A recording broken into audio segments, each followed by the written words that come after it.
Before we begin today's podcast, just a quick word of warning. One of the episodes we're going to speak about today, the second episode, is called Clyde Bruckman's Final Repose. It does focus on some themes that people might find offensive. In particular, the titular character does commit suicide at the end of the episode. Sorry if that's spoilers in advance for an episode that's almost 30 years old, but if that does make you feel uncomfortable in any way, you might want to just turn off after we finish talking about D.P.O.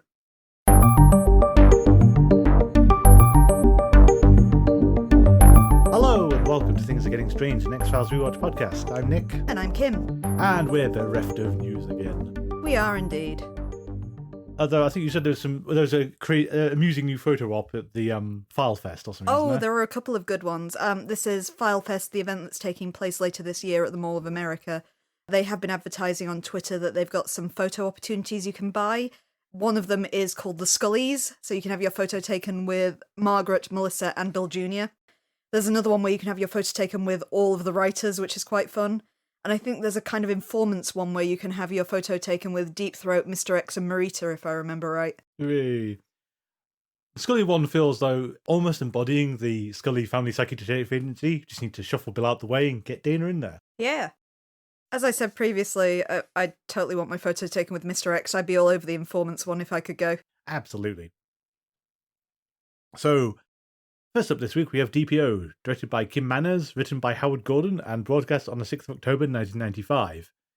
Guest stars Giovanni Ribisi as Darin Peter Oswald, the titular D.P.O, has been in a variety of stuff like Saving Private Ryan and The Virgin Suicides, and Gone in 60 Seconds, Sky Captain and The World of Tomorrow, and in Avatar, where he plays Parker Selfridge in Avatar 2, and he's going to be Avatars 3 and 4 as well. Who thought he was going to reprise his role? I know, right? But the one we know him best for, and everyone I think automatically says whenever they see poor Mr. Giovanni Ribisi, is that's Phoebe's brother from Friends, where he played Frank Buffet Jr. in 10 episodes. Wow, was he really in that many? He's in 10, yeah, apparently, according to Wikipedia anyway. And not listed on Wikipedia is his very brief appearance in a previous episode where he may or may not have been the same character, but wasn't present in that capacity. He's the guy who threw a condom into Phoebe's guitar case instead of a tip and held it back. Other guest stars, there is Jack Black, who I hadn't actually realised how much this stuff he'd actually done. It's sort of, he's in a lot of things, don't you? But you don't, the scale of it I wasn't aware of before. Well, Tenacious D as well. Yeah, but we'll go for... He's guest star in this episode as Bart Zero Lequari. It's far from his first appearance, but he's been in Demolition Man, Neverending Story 3, Waterworld in a deleted scene. He's in Biodome as part of Tenacious D. He's in The Cable Guy, Enemy of the State, I Still Know What You Did Last Summer, which I keep forgetting. Oh yeah, of course he is. Exactly. High Fidelity, Ice Age, School of Rock, Anchorman, Shark Tale, King Kong, Be Kind Rewind, Kung Fu Panda, Tropic Thunder, The Muppets, Jumanji, Welcome to the Jungle, Goosebumps, The House with a Clock on Its Walls, Weird, The Weird Al Yankovic Story, Super Mario Brothers, Borderlands. He's going to be Claptrap. Oh, that's perfect. He's guested in The Simpsons, The Office, Community, iCarly, The Mandalorian, and he's the main character of Brutal Legend. He's in Broken Age, and he's in Psychonauts 2. Oh, wow. It's just, you don't realise until you read on this. Wow. Apparently Jack Black's been in everything you've ever seen. Exactly. So we did speculate whether this was his first role, but no, he was already well established before he got anywhere near the X-Files. So, a D.P.O. In an arcade in Oklahoma, Jack Hammond and Darin Peter Oswald argue over a game of Virtua Fighter 2. When Hammond injures Oswald directly, the power in the arcade mysteriously shuts down, except to a jukebox, which begins to play Ring the Bells by James. Hammond flees, but when he goes outside, his car fails to start and the same song begins to play on the radio. He is then fatally electrocuted. Oswald, who witnessed this, returns to play more Virtua Fighter 2, refusing a coin offered by his friend Zero, and instead playing the game without power somehow. Hammond is revealed to be the latest of 5 local men who have died in lighting-related accidents. This brings Mulder and Scully to the area. While Scully interviews Zero, Mulder discovers someone with the initials D.P.O. was playing the game around the time that Hammond died the previous night. D.P.O., incidentally, was but the first of the lightning strike victims and the only one to survive. Meanwhile, Oswald is working at an auto repair shop when his boss's wife, Sharon Kavit, enters. Oswald makes her nervous, and it's revealed he previously has expressed his affections to her, but she has turned him down given she's married to his boss. Mulder and Scully interview him, but he claims to have not witnessed anything. However, Mulder's cell phone then mysteriously overheats in his pocket. Alarmed by the FBI, Zero visits Oswald at his home. Oswald dismisses the concerns and instead causes lightning strikes down into the nearby field, killing one of the cows. This draws Mulder and Scully's attention the next day again, and they find a melted shoe print on the ground, linking it back to Oswald. While this is going on, Oswald is using his abilities to change the traffic lights at the local intersection and causes a traffic accident. Mulder and Scully visit Oswald's home while he is away and discover a picture of Mrs. Kavit, his former high school teacher, taken from the yearbook and hidden inside a porn magazine that Mulder decides to read. At the scene of the accident, Oswald's boss arrives and suffers a conveniently timed heart attack. Oswald is then able to save him by using his powers as an effective defibrillator, much to the paramedics' surprise. Mulder and Scully interview Mrs. Kavita at the hospital, who then admits that Oswald told her about his powers. When they go through his medical records, they discover he exhibited acute hyperkalemia, electrolytic imbalance in his blood. This causes Mulder to hypothesize that this could be how he is causing and inducing lightning. Oswald is brought in for questioning by the agents, but he protests his innocence and is released by the local sheriff, who is not sympathetic to Mulder and Scully's theories. Oswald visits Zero at the arcade and kills him, suspecting he is the one who gave him away to the authorities. Mulder and Scully, upon finding that Oswald has been released, rush to the hospital to protect the Kavits, but the power goes out and Oswald confronts Scully and Sharon while Mulder attempts to head him off in the stairwell. Mrs. Kavit agrees to go with Oswald for her son's safety. The sheriff tries to intervene, but this time, instead of the lightning killing him, the lightning strikes Oswald, and he is then able to be captured by the sheriff.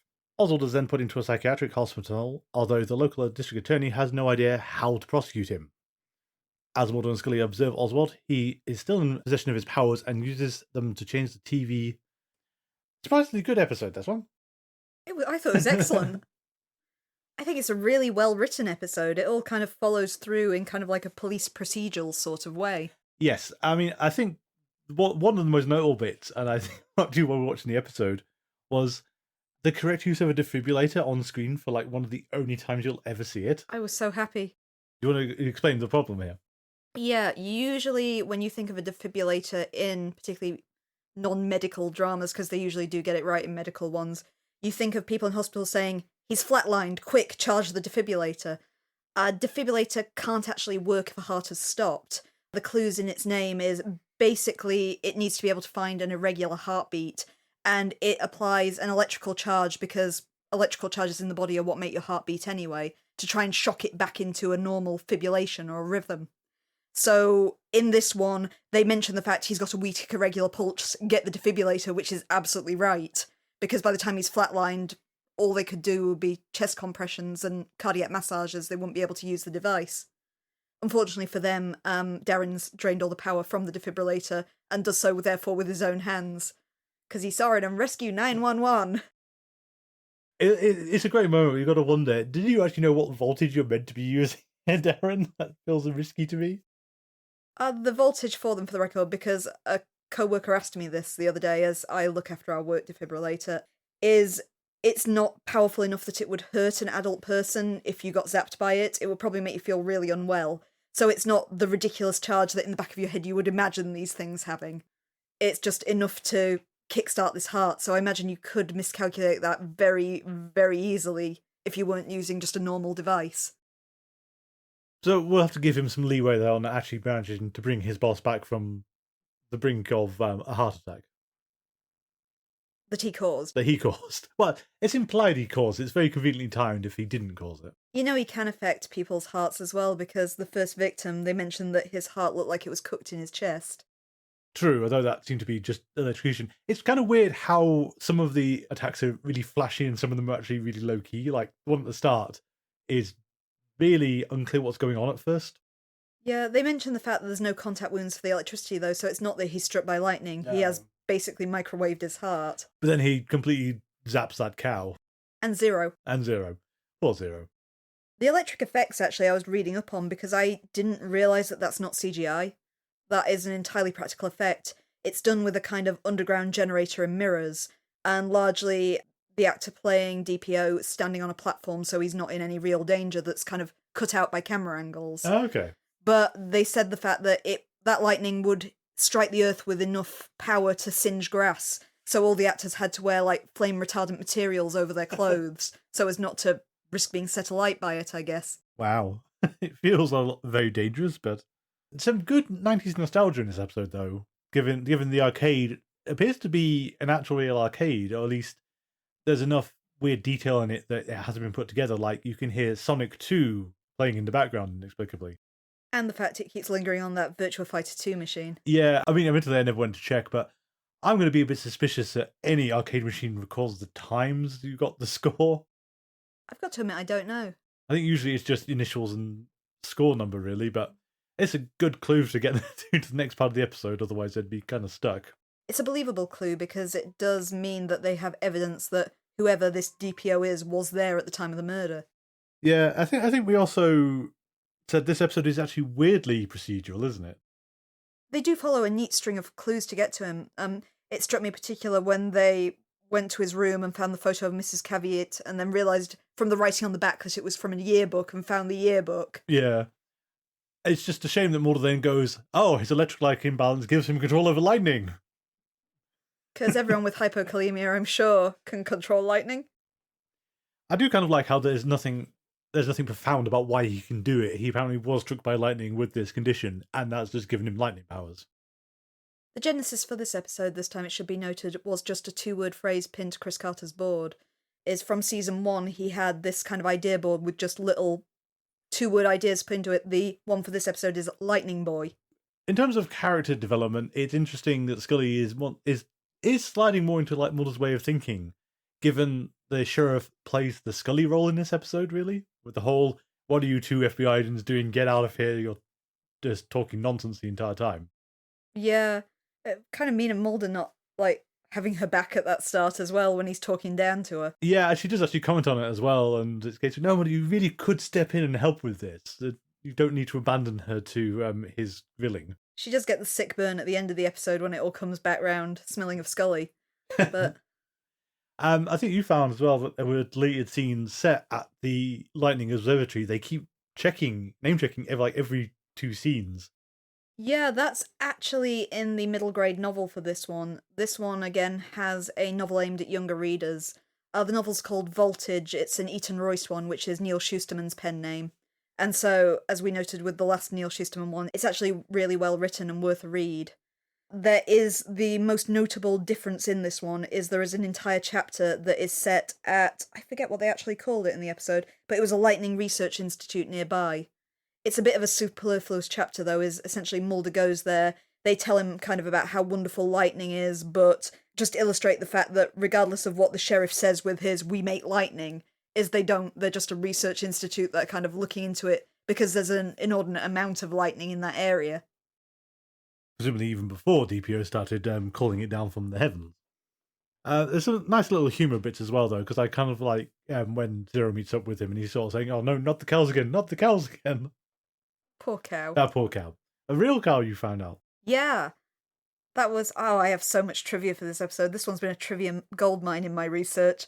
But the cow in question, they were concerned that they couldn't get a real dead cow because of animal rights protesters at the time. But then they tried to mock one up, an artificial cow, and it looked terrible. So in the end did manage to secure a real dead cow from a slaughterhouse, which is what you see in the final episode.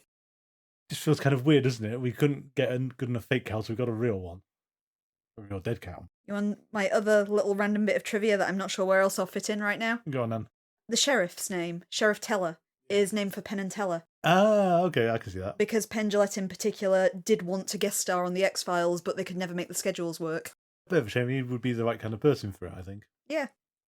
So it's interesting, I suppose, that the central conceit of the episode is a high school boy crush on married woman who isn't going to be interested in him, can't possibly be interested in him, and yet he can't let it go. I can understand the trajectory of the crush because Mrs. Kavit was his high school teacher, and he was a dropout, and she was the only one who was nice to him and found him a job after his lightning-related accident. Yeah, and presumably the fact that she's very young. Very pretty. He's hit that nice guy thing quite well. I thought you see it best in the first scene they have together in the garage, where he's just too close, he's in her personal space, he's looming, and she's visibly uncomfortable, yet he doesn't back down. Yes. Well, I think it's also even just before that bit, because he slid out from under the car and he's like a fraction away from being able to see up her skirt. Yeah. It's the whole Creepy. thing where he's not saying anything that's inherently bad because he's asking her if she's hungry and things like that, but the body language is so intensely sinister. It's this whole vibe. It's the whole, if you give him an inch, he will take an absolute mile. Mm. And he'll read into any positive interaction, like at the end of the episode, where despite the whole obvious hostage negotiation kind of diffusing, he's still trying to act as if he's genuinely starting something with her when they're walking. Yeah. Yeah, I think as you said, you can see how it developed to this point, but he is completely delusional about what's going on at this stage. Yeah. It's one of those things where you don't like to think that it's believable, though, but it actually is. Yeah. And everyone's met a guy like this who doesn't understand boundaries and thinks he's God's gift to the woman who obviously doesn't want anything to do with him. Yeah, and that there's just a basic level of being polite and kind. It's that horrible forced neckbeard idea that if a woman is nice to you, it means that she fancies you. And he's exemplified in spades in this. Oh my, yes, well, we've used the phrase the cold dead eyes of a killer a lot on this show. However, his just flat dead eyes that D.P.O has, he's so sinister.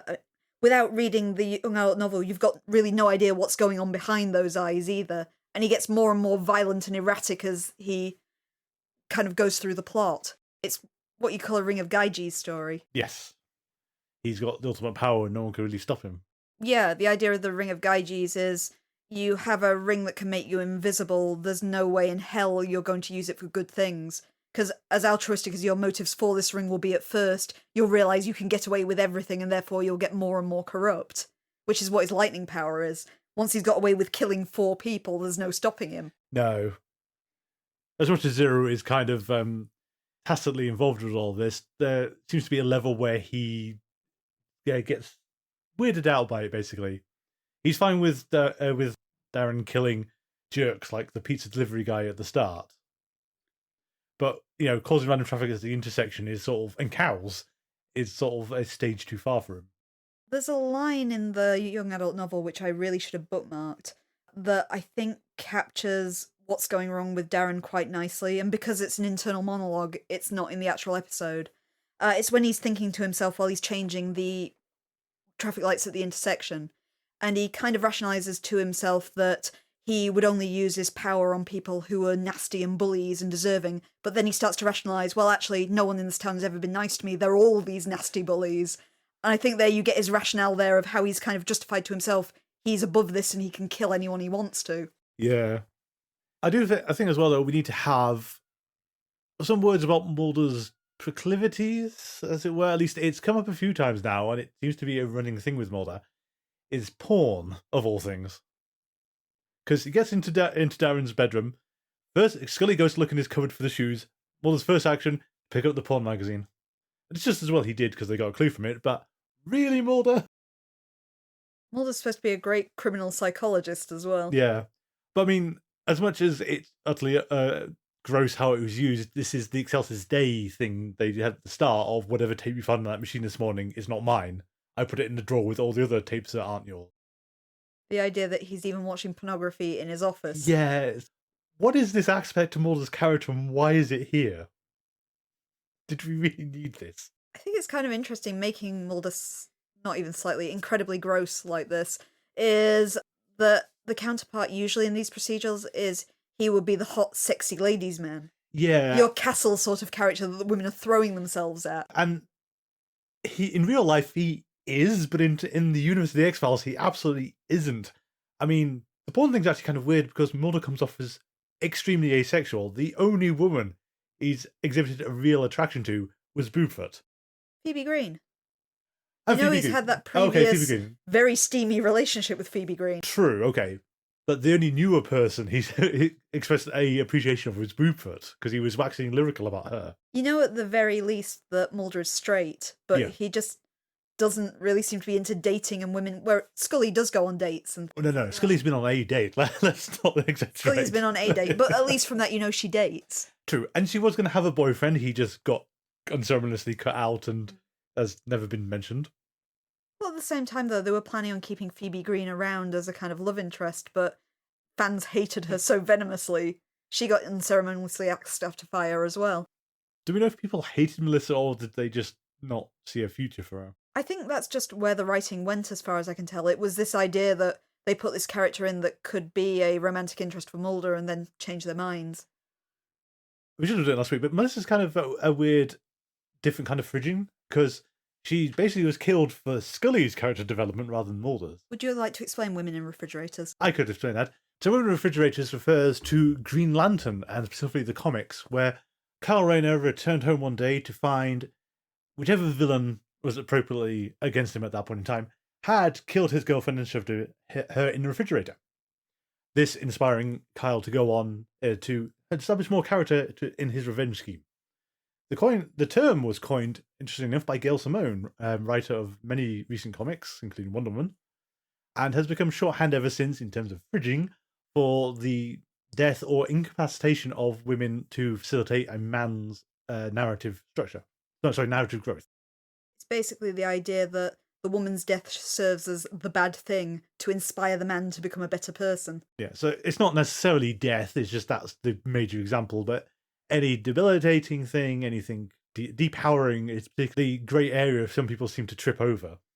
Yeah, but Melissa was kind of fridged for Scully's benefit, of all things. I don't think it's really women in refrigerators, it's for Scully's benefit. But it does seem weird to introduce a character for all of 2 episodes and then immediately kill them off again. Especially a character that feels that important. But this has nothing to do with D.P.O, because there's no fridging in D.P.O. Not even Zero. Not Poor even Zero. Pause it. We'll continue to mourn Zero, who a likeable, affable chap in a dead-end job in a video arcade. We seem to be quite happy. I think it's more the idea with the 2 of them that they're losers together and Darin's really his only friend. But now Darin's getting more and more erratic and more violent, and he's in too deep because he knows that he can't cross Darin without wandering into his path. Yes, which happened anyway. And again, it's Zero seems okay with how things have gone until he's reached this critical point of just causing auto accidents like that. Like revenge against jerkbag pizza delivery guys. That feels okay to him, I think. And just the kind of psychopathic going outside and hurting animals. Yeah, just taking out your anger on the poor innocent farm animals who have no idea what's going on. The ending, it still strikes me as a bit weird, and I think we did touch on this before in the synopsis, but it's not clear why the lightning strike at the end sort of just incapacitates him. I feel it's a problem we've noted before. I think Fire does it badly as well. Is when you've created a villain that is so powerful that Mulder and Scully can't reasonably deal with without killing them. Yeah. The villain has to essentially kill themselves at the end of the episode or incapacitate themselves. Yeah, it's an elemental foe. Weirdly, you saying that has made me think of the anime, A Sudden Scientific Railgun, with Railgun herself, though she's a good guy, and she, while being called Railgun, is technically an electrical user. The whole point of she is basically more or less invulnerable unless you put someone more powerful up against her, and that does seem to jibe with D.P.O. As you said, much like Fire, it's the power just goes haywire at the last second, so we can wrap this up in 45 minutes. You wind up in that situation where he's cornered by Mulder, Scully, and Teller, and he could easily just kill them all with a bolt of lightning unless one of them shoots him first. Yeah, but that's why the scientific railgun thing came to mind. Was I can completely see that they could, if we've got enough time and budget, they fire the guns, he used the electromagnetic field to just disrupt the bullets or just send them off course kind of thing. That might be a bit above the level of D.P.O. He is the bull in the china shop sort of levels of power. Oh, there's no finesse to his lightning. No, but it's the whole, you could go down that route if you wanted to, in terms of why Mulder and Scully are basically unable to do anything. And we don't have a villain in the current pantheon who could take him out, I think. I want to see my Fire versus D.P.O, but other than that... They are both still alive, so it's not... You could have the matchup. I still put money on D.P.O, he's got the range. He has got more of a range. But obviously the option is, you call in the aliens, they just abduct him.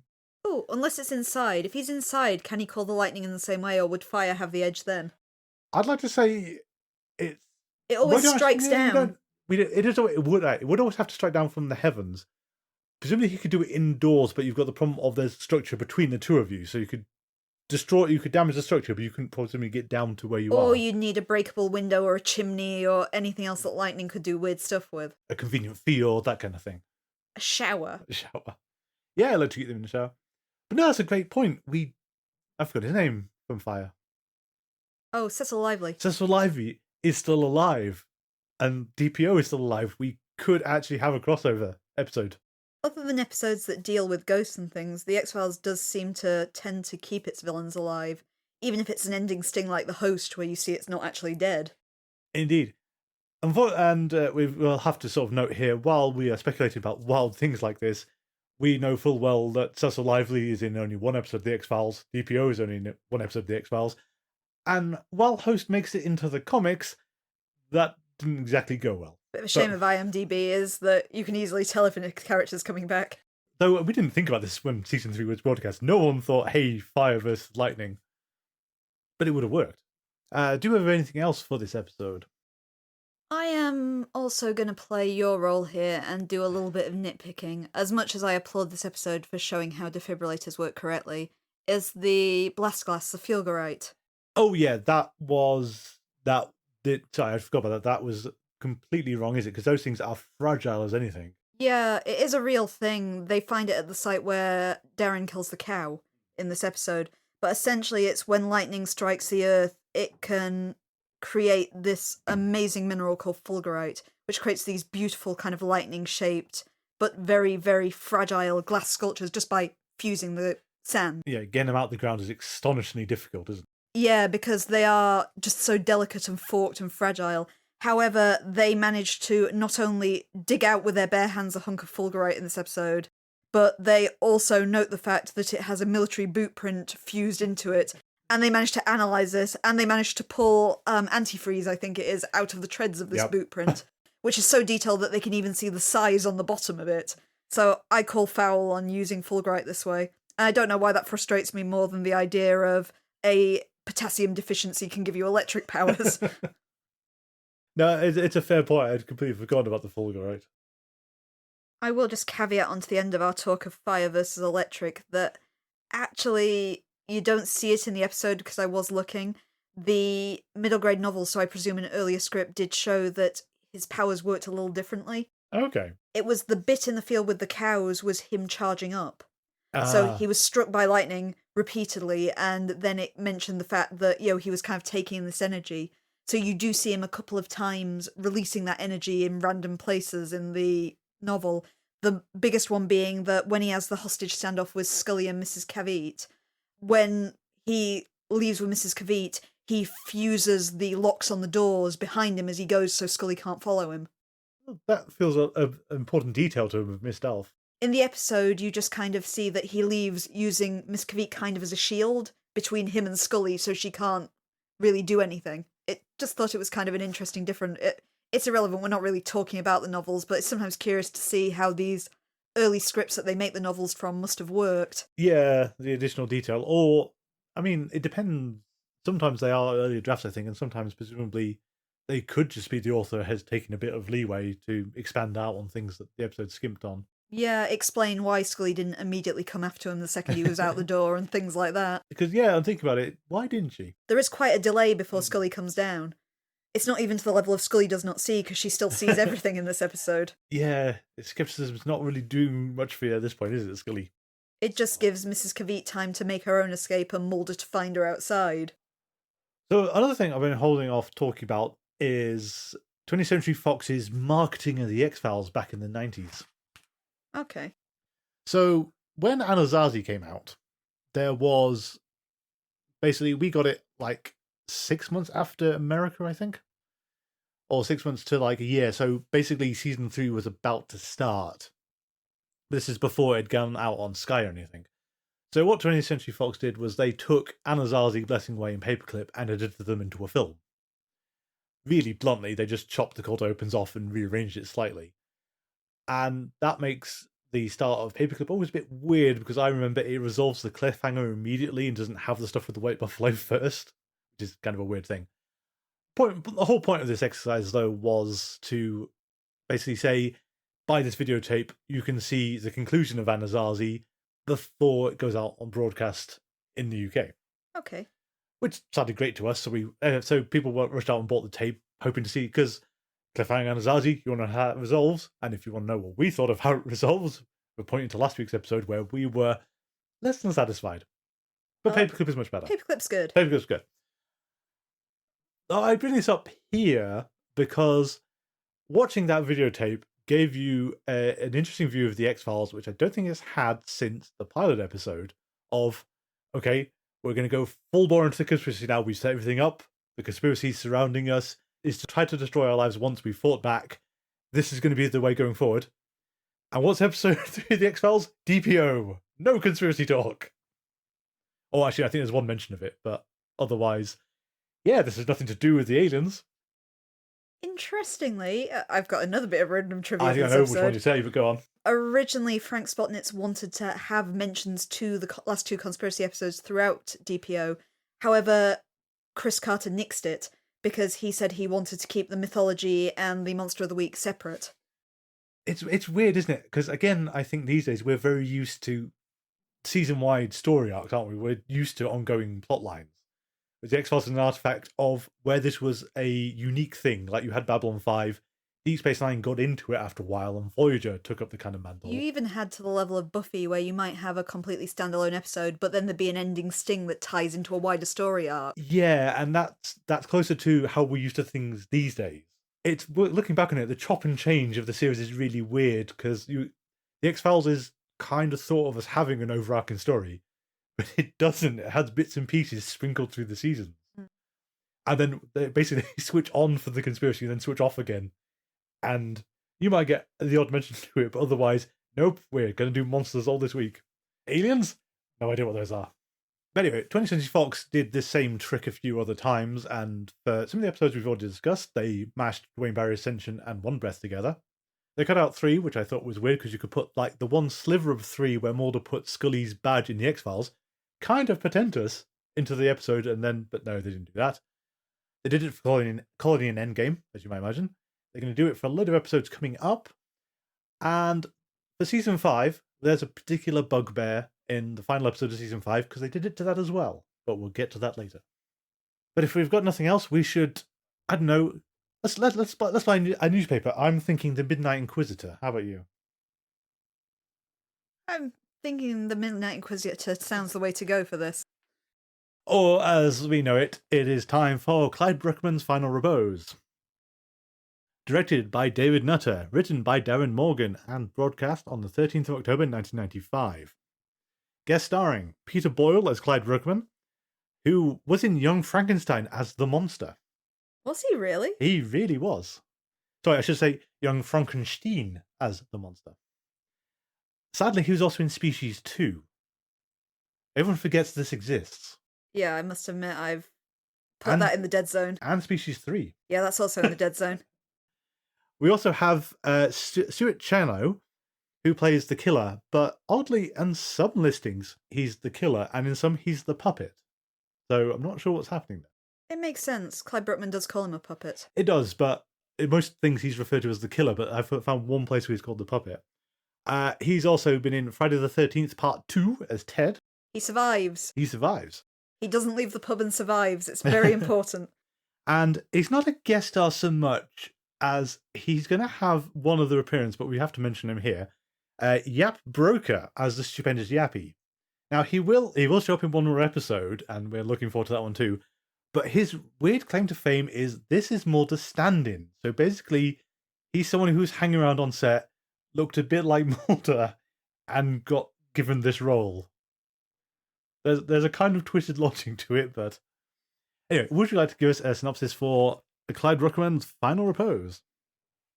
Our episode opens this time in an off-licence in St. Paul's, Minnesota, where we see our titular character Clyde Bruckman, who's a life insurance salesman, buying a bottle of scotch, a tabloid newspaper, and a lottery ticket before leaving. Out in the street, he almost bumps into a really bland-looking, inconspicuous man who, from this point on, I will refer to as the Killer. The Killer heads into a palm reader's, a woman named Madame Zelma. He asks her for his fortunes, and then he attacks and kills her, seemingly wanting to know why he does the things that he does. A few days later, a second psychic, this time a tea leaf reader, who has an extensive collection of dolls, is also found dead. Not actually specifically found. At the scene of the crime, they only find her eyes and entrails, which Mulder reads into this all being to do with prognostication. Mulder and Scully arrive at the scene of the murder to help the local cops. They are very confused as to who Mulder is and why he's there. Although the episode builds like they're expecting him, they're actually expecting a psychic known as the Stupendous Yappy, who they have called in to help with their investigation, which has come to a dead end. The psychic himself appears, delivers an extremely vague clue that could really tie into anyone, and berates Mulder, feeling that Mulder's negative energies are influencing the investigation, thus forcing him to wait outside while he does all of this. In the meantime, we see Mr. Bruckman taking the trash out for his elderly neighbour. When doing so, he finds Madame Zelma's abandoned body outside his apartment in a dumpster. He's interviewed by Mulder and Scully and reveals details about the crime that he could not possibly have known as they've never been released in the media. This causes Mulder to immediately believe that Clyde Bruckman is psychic. He insists that Bruckman join them on a visit to the crime scene, being the doll collector one, not the previous one.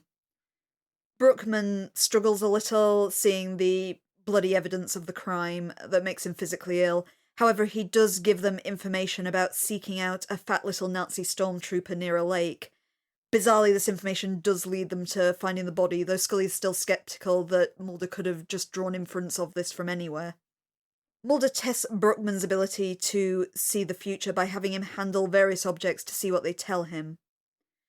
He realises from this that Bruckman is actually a real psychic, however his only talent is the ability to see the deaths of people around him.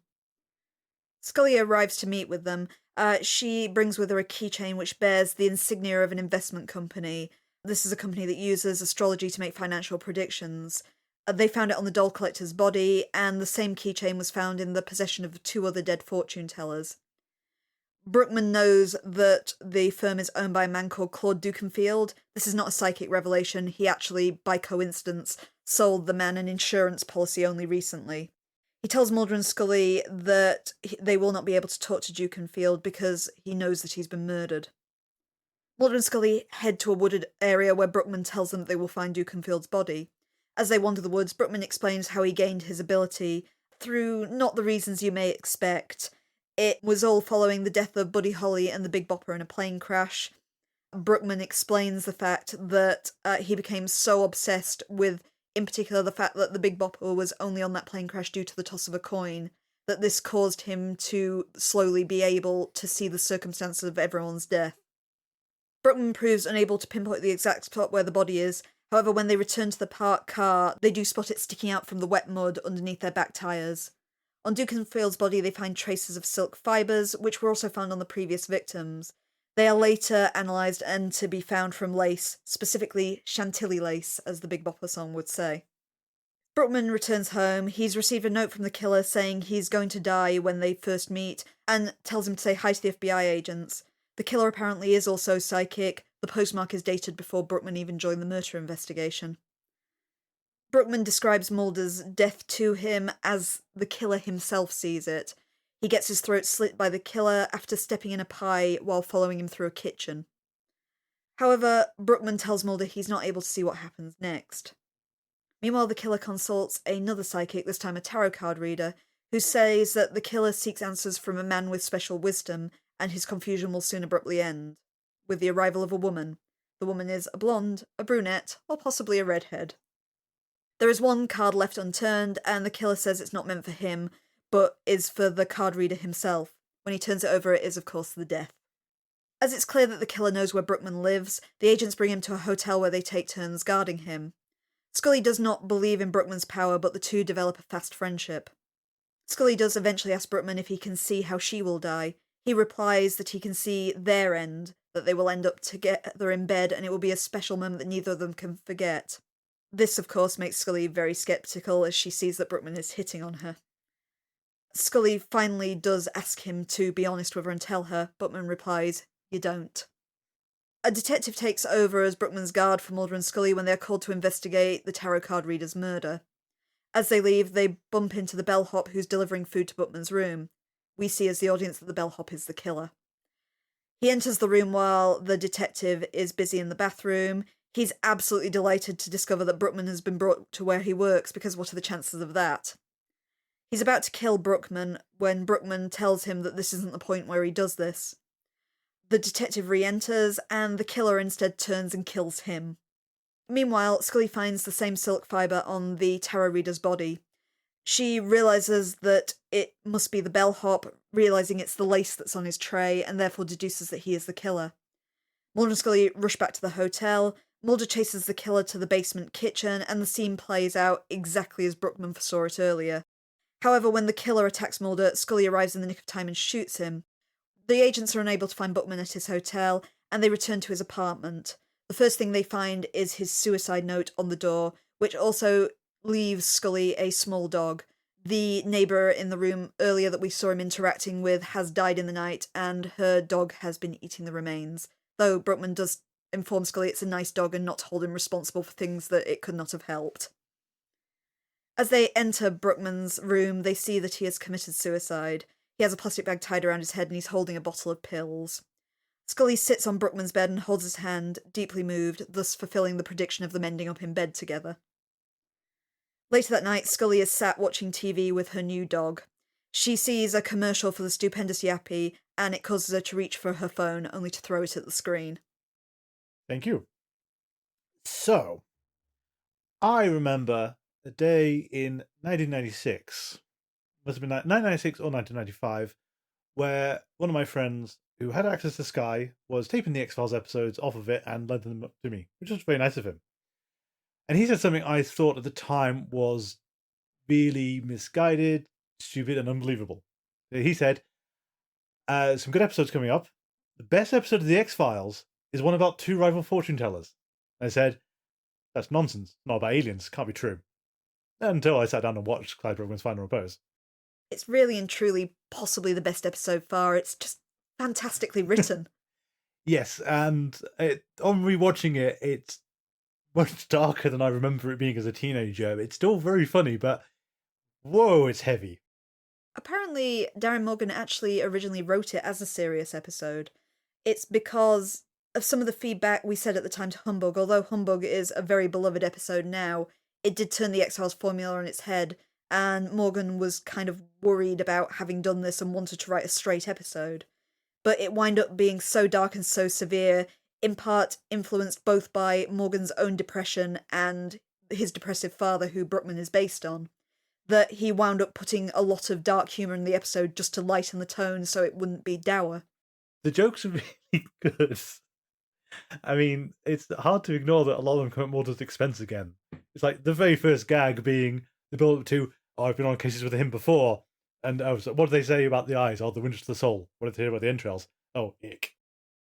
And also describing the unseen character who turns out to be Yappy as being spooky. And then just Yappy himself is just this astonishing clown kind of persona. I love the bit at the end where the detectives come out and they reel off the description Yappy's given them. And it's like a man aged 16 to 38. Yeah, it's may or may not have a moustache. Who's impotent. Who's impotent. It's the most vague prediction. And I love his eyebrows, though. He's constantly doing the up and down of his eyebrows. He's staring at people. He very much is like a stage magician. Yeah. It's just, it must be weird, though, to have this guy is Mulder standing. He's basically on set all the time, but no, he's going to get an acting role this time. But yeah, the other thing that struck me about watching this one again is, and I don't think Darin Morgan actually lists it as an influence, but it's very much in the same line of thinking of Philip K. Dick's science fiction novels. Okay. Because one of his recurring themes is psychic powers that don't help you. Right.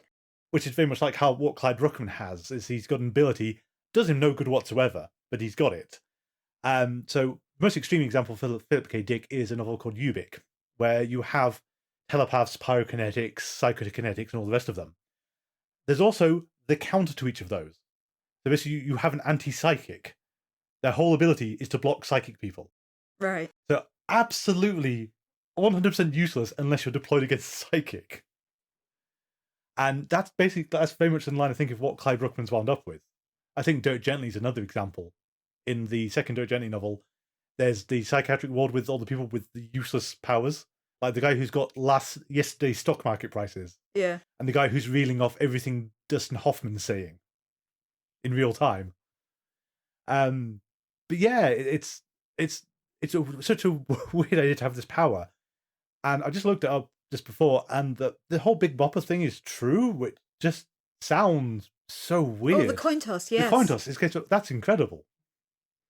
That just this one fluky thing, like an episode of Futurama, in fact, that this one coin flip killed the Big Bopper. I like the way it's portrayed in this episode too, just because it's ridiculous yet still believable. The idea that he would gain his psychic powers because he was so obsessed with just this random crazy happenstance is he became so hyper-fixated on the fact that one's fate could rest on a coin toss that he's gained the ability to predict death. Exactly. It brings in this whole question about free will and how free we are to make our own choices in life. And the state of the future. And I like how he doesn't seem to have control of it, because it's like he's doing the insurance salesman for that young couple. And he just drifts off into this description of how he's going to die, which completely freaks them out, as you might imagine. So you've got to work on your closing technique. Exactly. That, and presume he's aware of what it means from the visions we see in the episode, is the big death he keeps foreseeing is his own throughout it. He takes a lettuce head out at one point and sees a severed head within a carrier bag. And his very, very graphic dream that he details to Mulder that stops Mulder from sleeping, where he has this dream about watching his own body decay in a field full of red flowers. Only just striking me how I'm pretty sure Darren Morgan's read Philip K. Dick, because there is a novel which is The World Jones Made or something, I can't remember. But basically it's a guy who can see 1 year into the future. Okay. As an ongoing rolling thing. And at a certain point he says, I've seen my death and I can't do anything. It's just going to come closer and closer, and I can see there's nothing past that point. Yeah. That's very in keeping with it again. I remember the point I was going to make is the Big Bopper thing is great, but I also I feel I get his mindset for the tabloid at the start, because the fact he hones in on the Buddy Holly story, that what caused him to buy the paper. He's not buying it because he's hoping Buddy Holly's alive. His line of thinking is, if Buddy Holly survived, the Big Bopper could have survived too. So if Buddy Holly does re-emerge, the Big Bopper's back. Yeah. Because as he maintains, the unbelievable thing is he liked the Big Bopper more than Buddy Holly. That he liked the Big Bopper more than Buddy Holly. Yeah. It's a lovely little detail. I also like his psychic power. He didn't have a lot of control over it. Because it's like when they talk to him after he's found the body, and he sort of starts going about how her eyes were cut out with shards from a crystal ball. And said, the body was face down. How do you know that? Oh, it's very obvious. If he killed someone with a crystal ball, of course he's going to use the shards to cut their eyes out. It's more one, though, he is portrayed as being a cantankerous old man, and it's the cantankerous old man mode of speech. Yeah, very, very blunt, very matter of fact. Yeah, it's a dead body, but yeah. Are you an idiot? Why haven't you thought of this? Sort of thing. Exactly. One thing that's always got me whenever I've rewatched the episode as well, though, is it's very easy to miss that the first death of the fortune teller at the start of the episode is not the crime scene after the credits. I always got that mixed up because I always thought those were the same scene, but they're not. They are two different locations. Oh, I think they make it clear because I think the first one's a palmistress. Yeah, but and the second one... Tassiographer. Tassiographer, that's the word. But if it's very easy to miss, though, first time watching it through, and you keep thinking, especially things like the Shibena Jappi says that the killer is trying to rape the tassiographer and can't. Clyde Bruckman saying they're having sex on the floor. Yeah. It seems like everyone else is having sex but me. And then makes clear it's consensual. And makes it clear it's consensual. And then you've got the pre-credits bit, though, where the killer's clutching her hands and just crushing them. Mm. And that all doesn't jibe together, but it makes sense like that. I think, as well, the fact that the killer doesn't have a name is kind of fascinating. He doesn't need a name. I mean, it's much like reactions to mass shootings and everything of don't put their name out in public, don't give them the fame. And it's interesting to see that happening in a fictional setting as well. I think it just feeds into the fact that the whole killer stick is he thinks that murder is out of character for him and he wants to understand why he's doing it, which is why he's speaking to all these other psychics. And it's not until towards the end where Bruckman says, "Don't you understand? You're a Homicidal maniac. homicidal maniac," that's the word. Oh, that makes a lot of sense. Yeah, that this man is so absolutely deranged. I kind of like how Scully is briefly kind of, her worldview is confirmed when Clyde Bruckman is taken to the crime scene. He comes out, he vomits, comes out of the bathroom and says, "Oh, the killer doesn't feel like he's in control of his own actions," but then goes, "But who does?" And then gets a lot more precise with what he's saying. I think that leads into the interesting thing about the episode is, again, it's Darin Morgan not really thinking too highly of Mulder. No. Well, just the tossed off autoerotic asphyxiation. Yeah, is not the most dignified way to go. Why did you look at me? Darin Morgan did specify that Bruckman was just being funny. He does not consider that is how Mulder will die. But Darin Morgan in particular, we see it in Humbug too, is the fact that he seems to hold Scully in high regard, but not Mulder. And the idea of this one is more that Mulder is a highly intelligent person, but to any other highly intelligent person, he sounds like a maniac in everything he's saying. So we've got their two attitudes to Bruckman is Scully treats him like a person, becomes friendly with him, and Bruckman reciprocates. Whereas Mulder's just interested in his power and isn't interested in Bruckman as a human being in any way. Yeah. I think that also comes across in, there's a very kind of dismissive attitude to Bruckman's powers as well. Because Mulder's trying all these, the psychic routine and how you test powers. Yeah. Every time Bruckman comes up with something that, he feels he's got a psychic premonition of something, it turns out he's on a policy to the guy, a letter arrived in the mail last week specifying all this in detail. Or there's always another explanation for how he knows all the stuff he does. But there's also the part where Mulder's trying to get at how Bruckman knows any of this, and all he can say is, "I just know it." It's like, how is it coming to you? How does anyone know anything? Yeah. Can't rationalize how you're getting this information. It's a sixth sense, so basically it comes across as like any other sense. I did like when he's testing his powers, and admittedly, part of it's Mulder's lack of trust of Boggs in Beyond the Sea, but he does exactly the same thing with the piece of cloth cut from a Knicks shirt and all the rest of it. Except it's not the Knicks shirt. It's not the Knicks shirt this time, but in Beyond the Sea it is. Yeah, a deliberate nod there. But that apparently was the inspiration for the episode, is when Morgan wanted to write this serious episode, he looked at Beyond the Sea for the model. Okay. About writing the idea of a psychic who can predict crimes. Yeah. So that's why we get this flat-up reference of essentially the same sequence from Beyond the Sea, but with a comedic twist and Mulder not being doubtful of the psychic's ability. But then also not getting what he wants from it. Because he also says he's jealous of Bruckman. Bruckman keeps saying, "You don't want this ability. It's not good." And of course it is really bad. What can you do? If you're going to have a psychic power, you want the one that tells you lottery numbers. Well, one episode ago, lottery episode, or one episode ago, you want the lightning control power. Yeah, I'd take the lightning control power. Over the death prophecy. Except I can't shout, "You can't fight fire with fire!" if I have the lightning power. So you want the fire? Oh, yeah. Okay. Just so I can yell that, mainly. But yeah, I like some of the subtle references, and I mean, there's probably a load we're missing, but it's not until like watch 2 or 3 you realise the killer is always in the crowd scenes. Like Scully keeps looking at a crowd of people with him in it and just doesn't pay attention to him, but he's always there. It's so quick that you don't spot it if you're not looking for it. No. And I also like the not understanding about how precise the psychic powers are, because Scully immediately says, "Why isn't this guy just playing the lottery?" And we see Bruckman lose the lottery, not get one single number right on his ticket again. Presumably this has happened a load of times. It's depressing. It's the only reason to have psychic powers really is to win the lottery. Oh, we forgot about as well. Midnight Inquisitor, there's a picture of the Flukeman on it. Oh, there is, yep. That's our second Flukeman appearance after Host. Yep. Flukeman, of course, played by Darin Morgan. Which is also why he's in Humbug, the other Darin Morgan written episode. It's kind of odd, and we haven't seen it before, and I don't know if we ever see it again. The police are actually talking to a psychic to get hints for the case they're working on. It's one of these things where you sometimes come across it in accounts in the 20th century of sometimes when they've done this, and you always stop and go, they really do? I get the impression this is more of an American thing, and I imagine it's not that widespread. No, I imagine You never hear about it in the UK. I imagine they've got to be really stuck, utterly flummoxed or something to try this.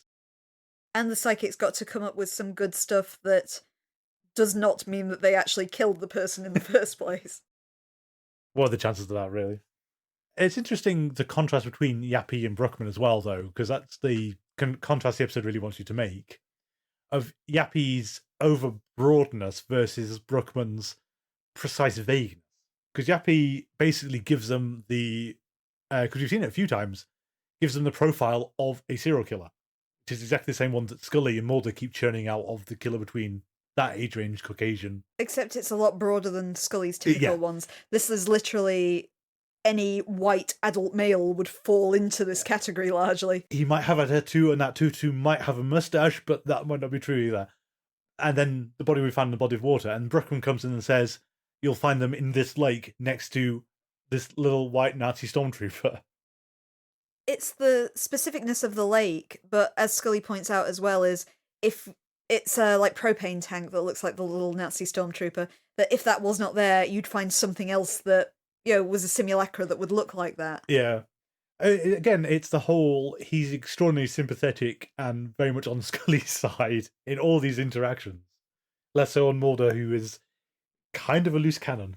It's very impressive writing, though, the fact that you've made this completely well-rounded character in a capsule episode. Is we've never seen Bruckman before and he dies at the end of the episode, yet you're so sad when he dies because he's formed such a strong character, a character you understand his motivations, you understand his tragic life, his friendship with Scully, and then kill him at the end. Yeah, that's why it works so well. There's no question of your sympathies towards him by this point. Is basically he's had an okay life, but it's just basically one constant string of torment given that what he's managing to do with his abilities. And he's alone. His only friend appears to be a senile neighbour who he knows is going to die shortly. Exactly. And be eaten by a dog, no less. It is a cute dog. It's a very cute dog. And it's curious that Scully has got hold of it at the end.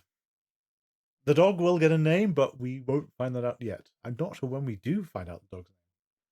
I suppose the other big thing, I think, Clyde Bruckman straight up tells Scully, you don't die. That's quite something. And after he's told Mulder he's going to die of autoerotic asphyxiation at Or that. in a kitchen with some pies. Or possibly in a kitchen with some pies.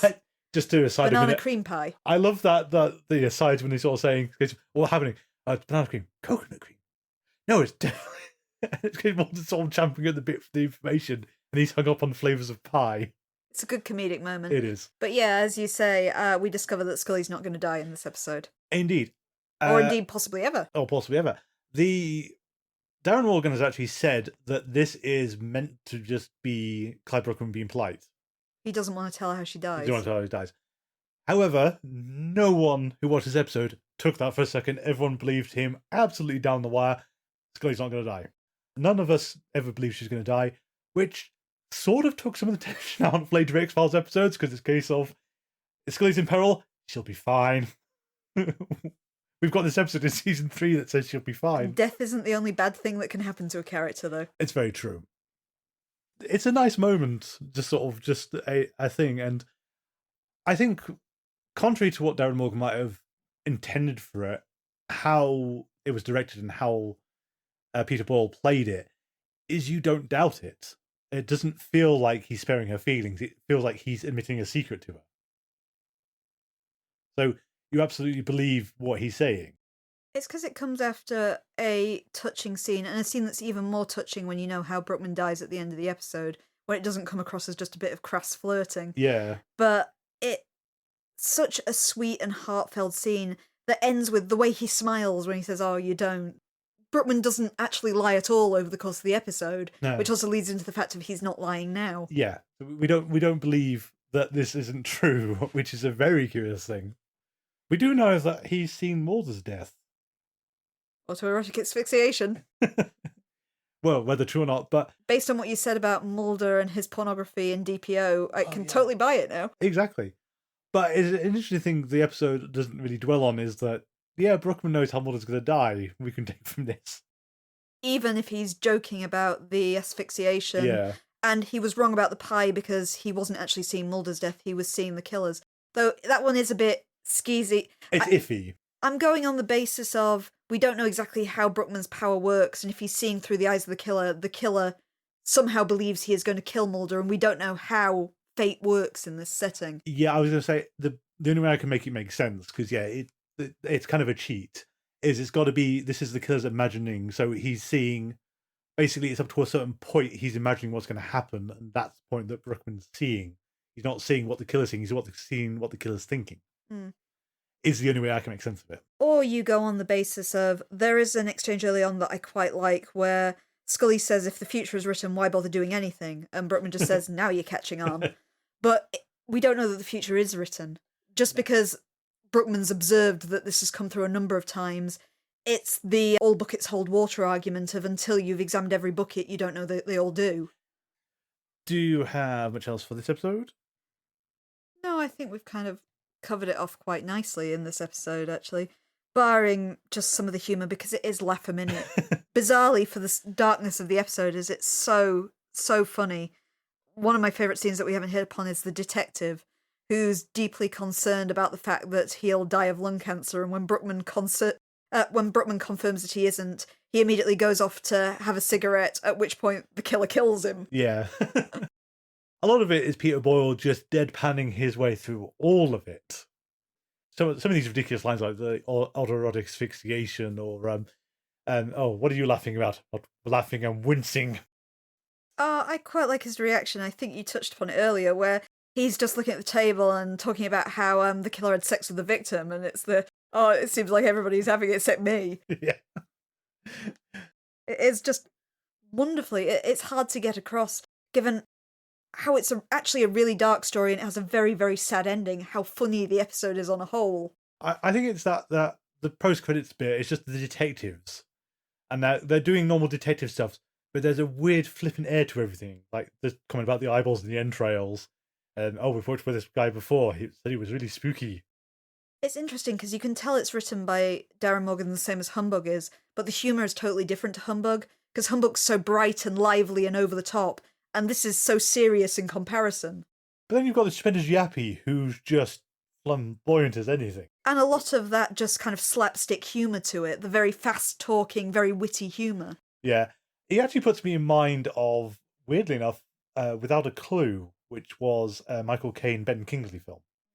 This was the, probably absolutely abhorrent to Sherlock Holmes fans, of Sherlock Holmes is this jobbing actor that Watson has hired to cover for him while he does all the investigation work. Yeah. So basically, Michael Caine is playing the fake Holmes, who's an alcoholic actor, who is in a play that closed down. But basically, they go into a crime scene at the start of the film, and Sherlock Holmes runs interference. So basically, he starts fixating on this Bible open to the Book of Psalms. He has to flip through a few pages first, and gets really invested in the pattern of this rug on the floor. And that's kind of how Spanish Yappy's behaving at the start, where he sort of just, nose right down to the carpet. It's that idea that you often see. I'm thinking like the start of Ghost Stories, the English horror movie. Oh, yeah. It's where you have the kind of mediums, the spirit mediums that talk to ghosts, and what he is saying is so generic. It's the whole, I'm picking up somebody. Does somebody have a son whose name begins with B? It's that sort of level of broadness that then the people listening who are so receptive to this start putting their own story to it, and therefore you start to believe that the psychic is accurate because, of course, they knew that little Barry was trying to talk to them. So isn't Ghost Stories actually even more insidious, because he's playing it into that stereotype at the start, but he's actually being fed stuff from off stage where they've filled out the cards beforehand, so he knows exactly what he's doing. He has an earpiece in, that one. So he's doing the broad psychic thing and then narrowing it down, but doing that aspect intentionally. But that's the same thing that the stupendous Yappy does in this episode. It's the whole idea of the white male who's within an age range of like 25 years.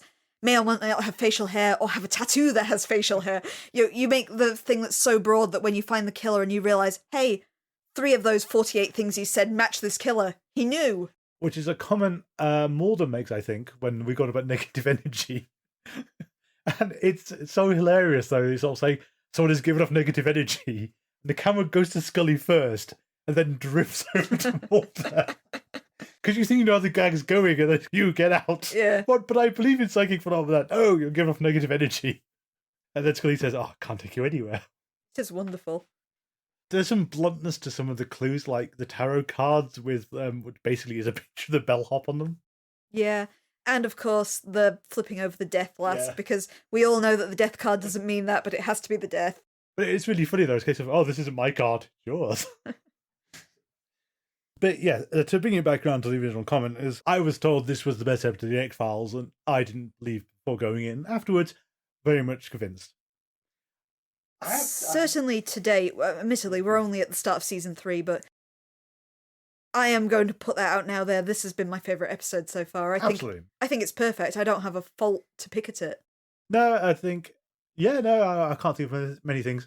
But if we have nothing else for this episode, no, I think that's everything. But basically, if you're for some reason listening to us and you haven't watched Clyde Bruckman's Final Repose, we've now spoiled the entire thing for you. We have, but go and watch it anyway, because I don't think we can really give it justice to the experience of actually watching it again. No. Like, if you like Humbug, this is a step up from Humbug. I think the difference between while we liked Humbug, I think the difference of Clyde Bruckman is it's got a far more consistent and stronger story. Humbug is like a series of gags linked together, whereas Clyde Bruckman is an actual X-Files episode. Your knives will be drawn if you're going to badmouth Humbug. I'm not bad, but I put it at the top of my list. But Humbug isn't structured in the same way, is it? No, it's a different kind of comedy. Yeah, Clyde Bruckman is a straight episode of The X-Files, but with jokes added into it. Yeah. And it strikes me, this is a thing that keeps coming up in all kinds of contexts of the best way to make a really funny film is to have a really solid plot, but then be as weird as possible through that timeline, just keeping that plot intact. Yeah. And Clyde Bruckman certainly does that. It's a very serious, very dark plot, but because of the humour, you get these bursts of just humour and warmth through it, and it makes it a much more effective experience. It is hard to try and sell an episode that ends with a rather horrible suicide as being as funny as it is. It's something you really have to watch to understand this. Yeah, and I think also, though, I feel that the ending with Stupendous Yappy is also intentional to really sort of put the proverbial icing on the cake of giving you the lasting impression of humour rather than sadness. Yeah. Because as much as that is Scully's reaction is all rooted in sadness, it's the fact that everything's happened, Clyde Bruckman has died, the case is over. Stupendous Yappy's still around, the absolute jerk who helped nothing, so she's going to throw the phone at him. And I think that last scene is the pivotal bit to make it in memory to be a humorous episode rather than a sad one. Without that scene. And the fact that you see that she's kept the dog that Bruckman essentially left for her. And we can note it now because it's not a huge spoiler, but basically no other writer cares that she has this dog. No, I think it's really real. No one takes up this opportunity. It's only Darren Morgan that acknowledges the little dog's existence. Yeah, which is, again, we sort of have to pick up the X-Files writers. What are you doing over there? This is an aspect of Scully's character now. She has a dog. You need to account for it. And they just won't. Especially as viewers quite rightfully love dogs because dogs are lovely. Yes. So therefore, it's something that you could have played into a bit more. So next week we have The List and Too Shy, continuing our Monster of the Week run for Season 3. So we're looking forward to those two. And our email address, if you want to get hold of us, is thingsargettingstrange42@gmail.com. Alternatively, you can find us on social media. On Twitter and Tumblr, we are GetStrange42. On Mastodon, we are at GetStrange42 at universidon.com. And on Facebook, you can find us by searching for Things Are Getting Strange, an X-Files Rewatch podcast.